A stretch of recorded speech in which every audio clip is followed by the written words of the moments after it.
Days back, Evil Dead Rise debuted at South by Southwest, and apparently it was a really exciting night. Some guy fell asleep during the movie in the Q&A. Security approached him to wake up or leave, and he freaked out. This movie sucks. What? What are you doing here? Get the out of here. Keep Austin weird, right? There was no alcohol involved in that whatsoever. Fun times at the Paramount Theater in downtown Austin.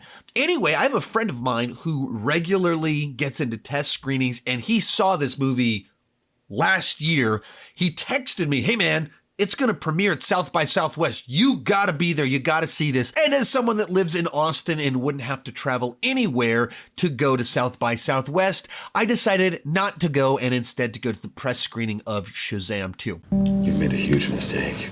I make great life choices.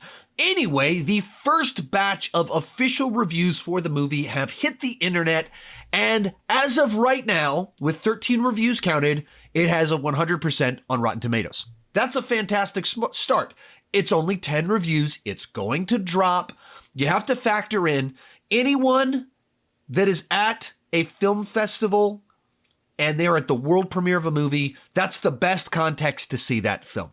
Anyone that's waiting in long lines to see an Evil Dead movie at the premiere, they're excited to see it. They're the target audience, and they're going to be jazzed to be in the same room as Bruce Campbell, Sam Raimi, and the crew that made the new film. Obviously, Sam Raimi and Campbell were producers on it. The director was present, and of course, the stars of the film. That's the best context to see a movie, in which case, of course, the reviews coming out of this type of world premiere are always elevated, and there's only 10 reviews counted. So you have to kind of factor all of that in when considering it debuted at 100%. Point of reference, I did a video just like this a week back because Dungeons & Dragons also debuted at South by Southwest in the exact same Paramount Theater with the cast and the crew. It also debuted at a 100% on Rotten Tomatoes, and it's since dropped to a still great 89% with 40 reviews counted. So this is a movie that's going to have great reviews.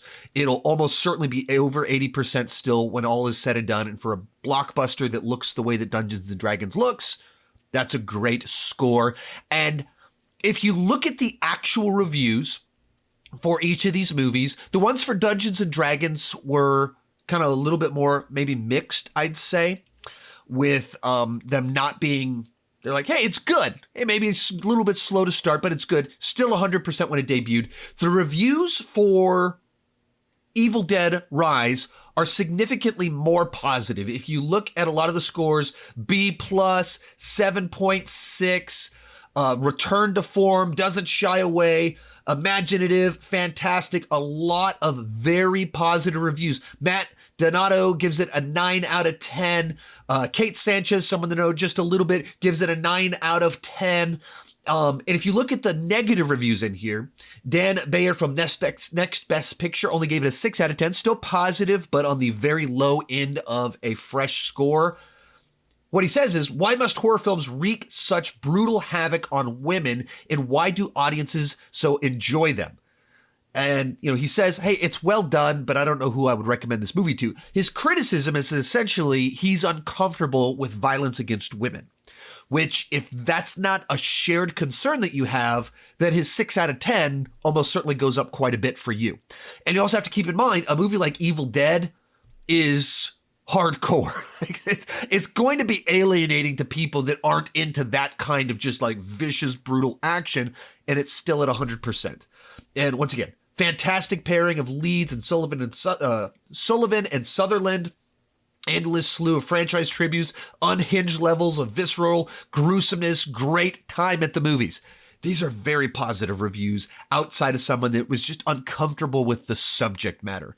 If you're comfortable with the subject matter, if you watched that trailer and went, that looks like a good Evil Dead movie, you're probably really going to like this. Perry Nemiroff, someone that actually I'm probably going to meet in a couple of weeks. We're both going to be at MegaCon on the same stage. Actually, I will meet her. We're going to be at the same stage doing meet and greets and everything.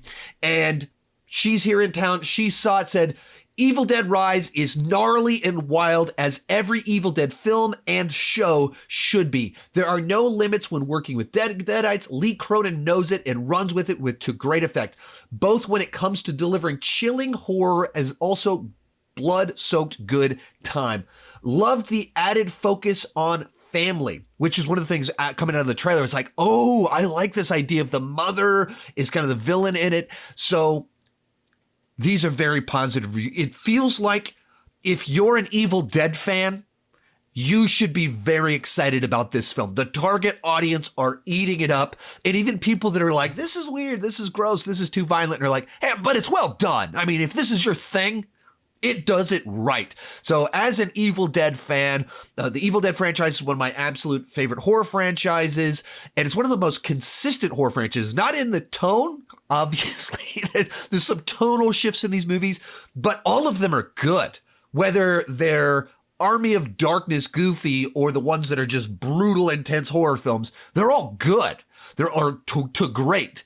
In which case, it looks like this movie's continuing that pattern. So I can't wait to check it out. These reviews only are elevating my excitement for this film, and I am there for all of it. Let me know your thoughts on the initial reactions to the film down below in the comments section. You can check out my ranking of the films right over there, and keep talking movies and TV too much. Bye-bye.